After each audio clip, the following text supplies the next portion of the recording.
बिस्मिल्लाहिर्रहमानिर्रहीम। अस्सलाम वालेकुम। This is Abdurrahman. आज हम बात करेंगे स्टोर प्रोसीजर्स की। स्टोर प्रोसीजर होते क्या हैं, इनका बेनिफिट क्या है, कैसे हम इसको इम्प्लीमेंट करते हैं एसक्यूएल में। तो इन सारी चीज़ों को हम कवर करेंगे। ये काफ़ी इंपॉर्टेंट लेक्चर है, ठीक है। सबसे पहले हम स्टोर प्रोसीजर की डेफिनेशन की बात करते हैं। Basically store procedure is a set of SQL statements which an assigned name that store in the database in compiled form so that it can be shared by a number of programs. And now we talk about its benefits.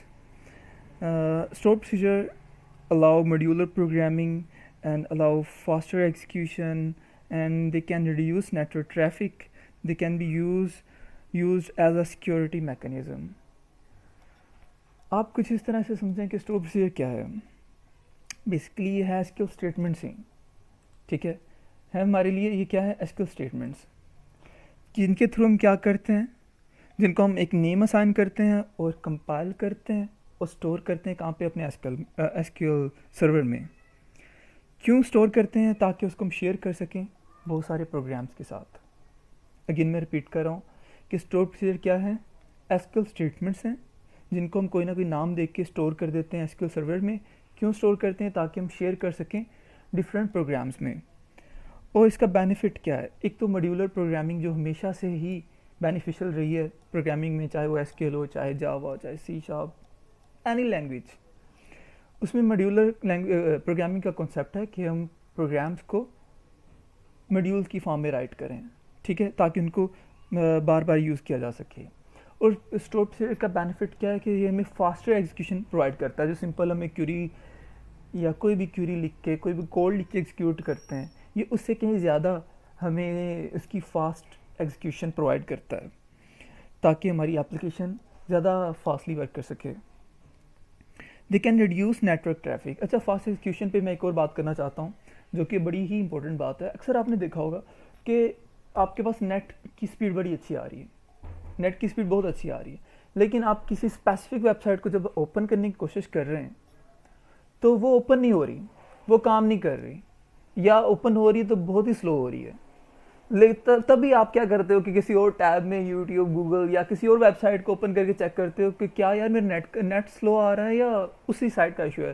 तो आपको पता चलता है कि आपका net बिल्कुल ठीक आ रहा है क्योंकि बाकी साइट्स बिल्कुल ठीक चल रही हैं, लेकिन ये वेबसाइट स्लो है। क्यों स्लो है? वहाँ पे बहुत सारे ऐसे मैकेनिज्म हैं जो उन्होंने अप्लाई नहीं किए, डेवलपर ने अप्लाई नहीं किए। हो सकता है उनका सर्वर डाउन हो सकता है उनकी प्रोग्रामिंग इतनी स्ट्रॉन्ग ना हो, ठीक है। तो स्टोर प्रोसीजर भी प्रोग्रामिंग में या आपकी वेबसाइट डेवलपमेंट में या किसी भी सॉफ्टवेयर की डेवलपमेंट में स्टोर प्रोसीजर उसकी एग्जीक्यूशन को फास्ट करने में किरदार अदा कर रहा है। मैं ये नहीं कह रहा कि इसकी वजह से फास्ट हो जाती है, इसी की ही वजह से फास्ट हो जाती है, ये किरदार अदा करता है। जैसे और बहुत सारे मैकेनिज्म है, तो ये भी उसमें से एक मैकेनिज्म है जो स्पीड को इन्हांस कर रहा होता है स्टोर प्रोसीजर। और ये रिड्यूस कर देता है नेटवर्क की ट्रैफिक को। कैसे करता है उस पर बात करेंगे हम। और सिक्योरिटी मैकेनिज्म के लिए भी स्टोर प्रोसीजर यूज़ होता है। तो अब आपको पता चल चुका है कि इसकी कितनी ज़्यादा इंपॉर्टेंस है। तो अब हम बात करते हैं, इसको सीखते हैं कि इसको इम्प्लीमेंट करना कैसे करना है, बनाना कैसे है, कहाँ कहाँ पे हम उसको इस्तेमाल कर सकते हैं। तो सबसे पहले आप देखें कि हमने यहाँ पे सर्वर को कनेक्ट करते हैं। आप लोगों ने क्या करना है, डेटाबेस को एक्सपैंड करना है। कोई भी डेटाबेस आप ओपन करें या क्रिएट कर लें, ठीक है, क्रिएट कर लें। उसके अलावा आप एक मिनट के लिए उस डेफिनेशन को रिकॉल करें।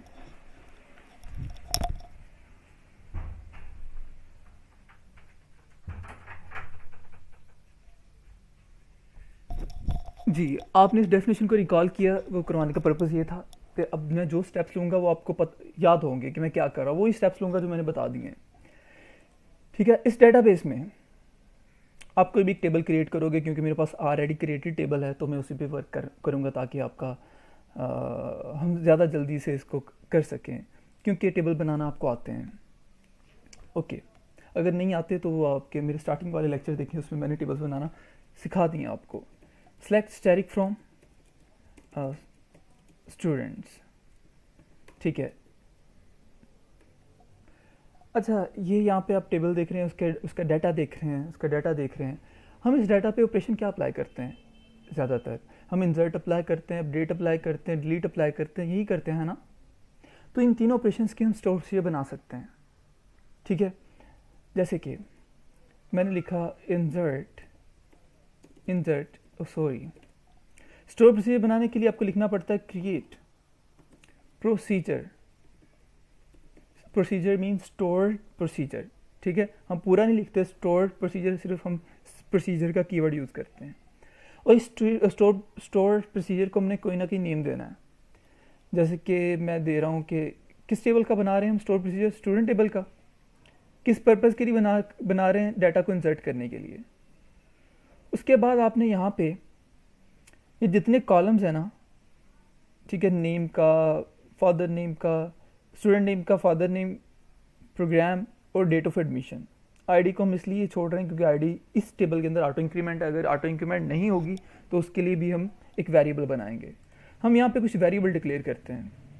ये मैं वेरिएबल डिक्लेयर कर रहा हूँ स्टूडेंट एस नेम मीन्स के स्टूडेंट नेम के लिए, ठीक है। इसको डाटा टाइप क्या लगानी है उसको आप चेक कर लें कि आपने बाय डिफ़ॉल्ट जब टेबल को क्रिएट किया था तो क्या सेट की थी आपने वारचार सेट की हुई इसकी डाटा टाइप, वो भी आपने साथ में मेंशन करनी है, ठीक है। तो मैंने यहाँ पे सेट किया 15।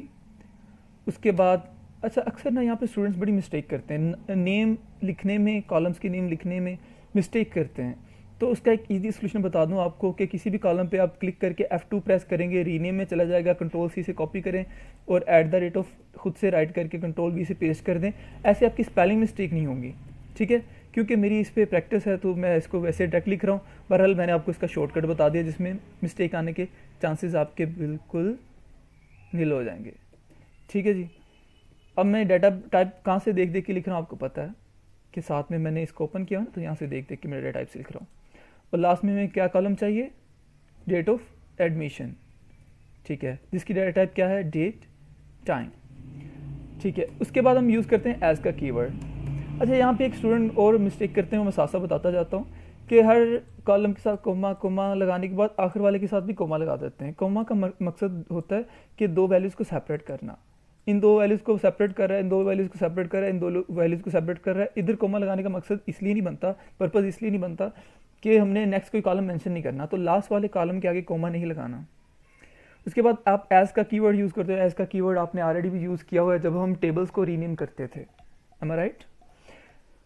इसके बाद सिंपल आपने इंसर्ट की क्यूरी लिख देनी है, इंसर्ट इनटू टीबीएल स्टूडेंट्स। और यहाँ पे हम क्या करते थे, सबसे पहले कॉलम नेम मेंशन करते थे जो कि हमारा है स्टूडेंट नेम, फिर फादर नेम, फिर प्रोग्राम, फिर डेट ऑफ एडमिशन, और उसके बाद क्या एंटर करते थे, वैल्यूज़। अब देखें, इस प्रोग्राम को हम स्टोर कर रहे हैं ताकि बार बार यूज़ कर सकें। तो यहाँ पे हम वैल्यूज़ को फिक्स नहीं कर सकते कि मैं यहाँ पे लिख दूँ कि नेम है अली और फादर नेम है बशीर, ठीक है। तो ये मेरी वैल्यूज़ क्या हो जाएंगी, फिक्स हो जाएंगी। पर हम तो वैल्यूज़ फिक्स नहीं करना चाह रहे। हर दफ़ा हमने अली का रिकॉर्ड थोड़ी एंटर करना है, हर दफ़ा हमने अपनी रिक्वायरमेंट के मुताबिक रिकॉर्ड एंटर करना है, और वो कोई ना कोई न्यू स्टूडेंट होगा। समझ पा रहे हैं ना। तो हमें तो अभी पता नहीं कि जिसके लिए हम वेबसाइट बना रहे हैं, जिसके लिए प्रोग्राम बना रहे हैं, जिसके लिए डेटाबेस बना रहे हैं, उसने एंटर क्या करना है हमें तो कुछ भी नहीं पता। तो फिल वक्त हम ना यहाँ पे वेरिएबल पास कर देंगे, यहाँ पे हमने राइट किए हैं, ठीक है। उन्हीं को मैं कॉपी कर करके पेस्ट कर रहा हूँ, ठीक है, ताकि स्पेलिंग मिस्टेक के चांसेस ना रहें। वो एक वक्त आएगा जब आपकी प्रैक्टिस ज़बरदस्त हो जाएगी तो फिर आपको एक कॉपी पेस्ट वाला चक्कर नहीं रहेगा, वैसे आपकी टाइपिंग स्पीड कॉपी पेस्ट से ज़्यादा होगी। यस, ठीक है। अब आप यहाँ पे सोच रहे होंगे कि मैंने वेरिएबल पास कर दिए, वैल्यू आई नहीं, कहाँ पे वैल्यू कब देंगे इसको, उस पर मैं बात करूँगा बाद में। खैर, ये स्टोर प्रोसीजर का यहाँ पे सिंटैक्स सारा कंप्लीट हो गया।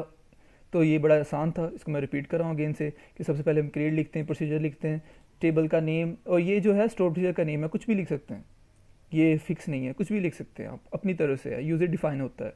उसके बाद हमने वेरिएबल यहाँ पे डिक्लेयर कर दिए। क्यों कर दिए, क्योंकि हमने यहाँ पे वैल्यूज़ के लिए देना था इनको। अगर यहाँ पे हम डिक्लेयर नहीं करते तो हम यहाँ पे वेरिएबल पास नहीं कर सकते थे। जैसे आपने सी में पढ़ा होगा, C++ में पढ़ा होगा, या जो भी प्रोग्रामिंग लैंग्वेज आप पढ़ रहे हैं, तो वहाँ पे आपने एक बात पढ़ी होगी कि एक वेरिएबल को आप प्रोग्राम में तब तक यूज़ नहीं कर सकते जब तक आप उसे डिक्लेयर ना कर दें या इनिशियलाइज़ ना कर दें। तो वेरिएबल को जब तक आप डिक्लेयर या इनिशियलाइज़ नहीं करते, आप उसको प्रोग्राम में यूज़ नहीं कर सकते। तो इसीलिए हमने वेरिएबल्स को पहले यहाँ पे डिक्लेयर किया और उसके बाद इसको यहाँ पे यूज़ किया हमने, ठीक है। तो क्योंकि आप प्रोग्राम जब लिखते थे, प्रोग्राम या सी में लिखते थे, तो आप साथ में लिखते थे कि डाटा टाइप पहले आती है इंट ए कोमा इंट बी, ऐसा कुछ करके लिखते थे आप। तो यहाँ पे क्या होता है कि आप वेरिएबल का नेम पहले लिखते हैं, डाटा टाइप बाद में लिखते हैं। सिंपल सा यहाँ पे ना थोड़ा सा डिफरेंस है और कुछ भी नहीं। एज का कीवर्ड इसलिए हम यूज़ करते हैं कि इनको हम बाद में यूज़ करने वाले हैं एज अ पैरामीटर्स। ये हमारे वेरिएबल्स हैं, यहाँ पे एज ए क्या जा रहे हैं, पैरामीटर।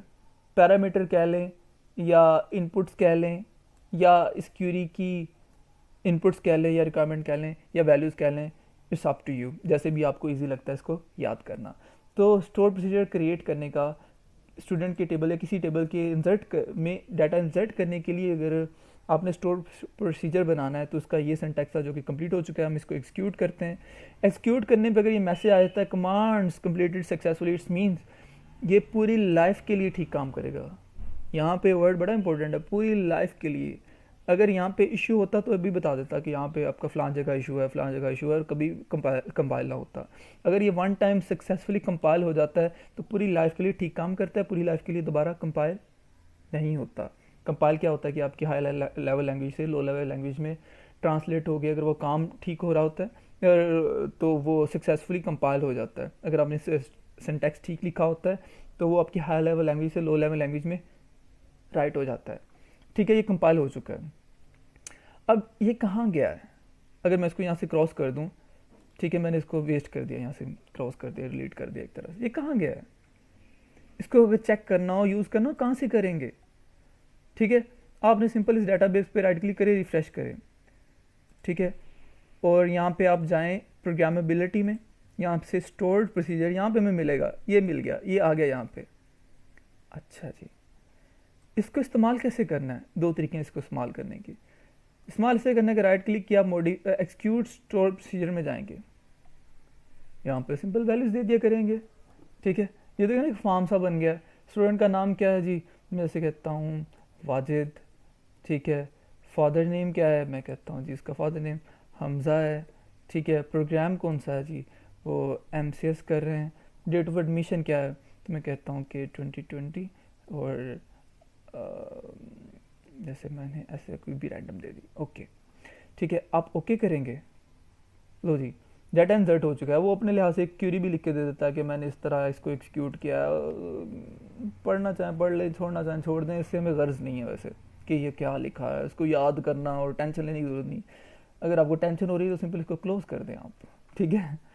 और अगर डाटा चेक वेरीफाई करना चाह रहे हैं, if you want to verify, then you should try this query, select static from TBL students, और मैंने एक्सिक्यूट किया, ये जी वाजिद हमज़ा आ गए हैं, ठीक है जी, ओके हो गया, ठीक है। एक तो तरीका था इसको डाटा को ऐसे इंसर्ट करने का, इसको बार बार राइट क्लिक करके एक्सिक्यूट स्टोर प्रोसीजर करते जाएं, डाटा इंसर्ट करते जाएं करते जाएं करते जाएं। अच्छा जी, इसका बेनिफिट भी यहाँ पे नोट कर लें कि अगर आपने अपने जितने टेबल्स थे डाटाबेस में उनके सबके इंसर्ट के स्टोर प्रोसीजर बना दिए तो बाद में बार बार उनकी क्यूरीज राइट करने की ज़रूरत नहीं। आप सिंपल स्टोर प्रोसीजर पे जाके राइट क्लिक करके एक्सिक्यूट स्टोर प्रोसीजर में जाके डाटा इंसर्ट करते रहेंगे, तो कितनी ज़िंदगी आसान होगी आपकी। ओके, तो अगर आप इसको थ्रू क्यूरी एक्सिक्यूट करना चाहें तो उसका वे क्या होगा? उसके लिए आप लिखेंगे EXEC एक्सिक्यूट स्टोर प्रोसीजर का नेम क्या है? TBL स्टूडेंट, और आई थिंक यही था इंसर्ट। अगर आप भूल चुके हैं या आपको याद नहीं तो इधर से F2 प्रेस करके आप डायरेक्ट भी लिख सकते हैं, ठीक है। उसके बाद डायरेक्ट इसको वैल्यूज़ कितनी चाहिए आप इधर से पैरामीटर देख सकते हैं कि इसको नेम चाहिए, फादर नेम चाहिए, प्रोग्राम चाहिए, डेट ऑफ एडमिशन चाहिए, ठीक है। तो आप यहाँ पे एंटर कर दें। जैसे मैं कहता हूँ कि इसको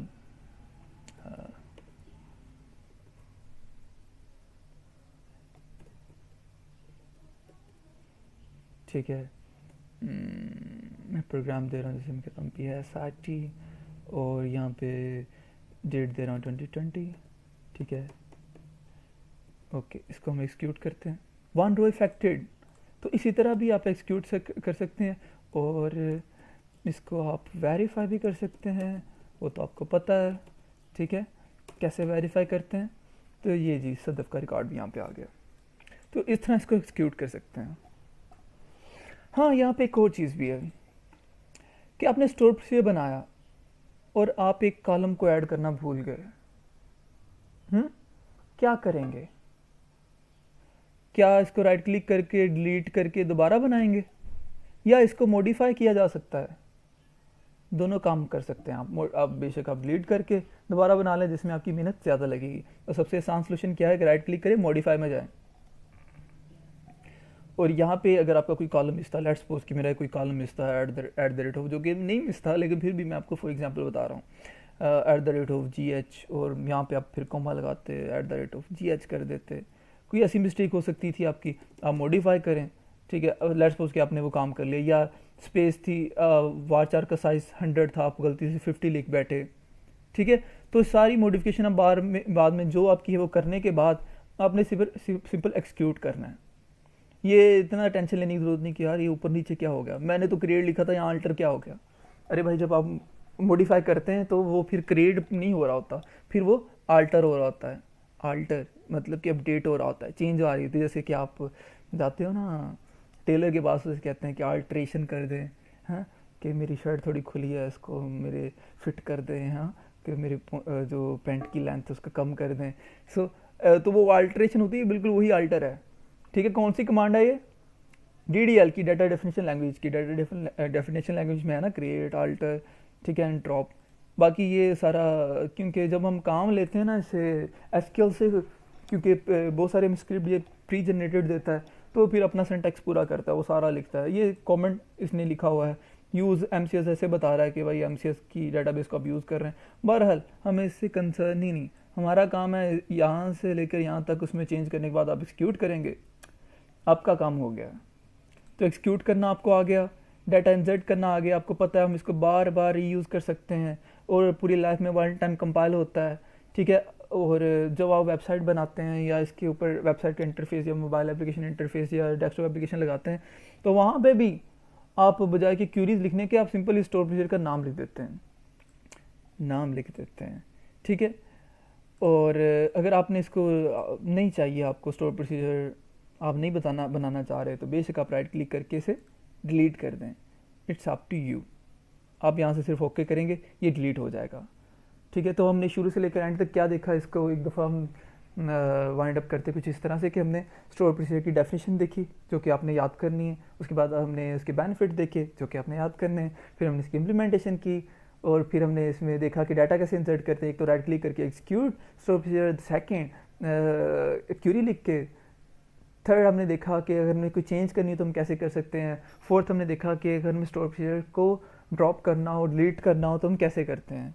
तो ये था आपका आज का लेक्चर। इंशाल्लाह नेक्स्ट लेक्चर में हम बात करेंगे कि अगर हमने किसी टेबल में डाटा को अपडेट करने के लिए स्टोर प्रोसीजर बनाना है तो कैसे बनाएंगे, ठीक है। तब तक के लिए मुझे इजाज़त दें, अपना ख्याल रखें, दुआ में याद रखें, और इसका फीडबैक दीजिएगा। अल्लाह हाफ़िज़।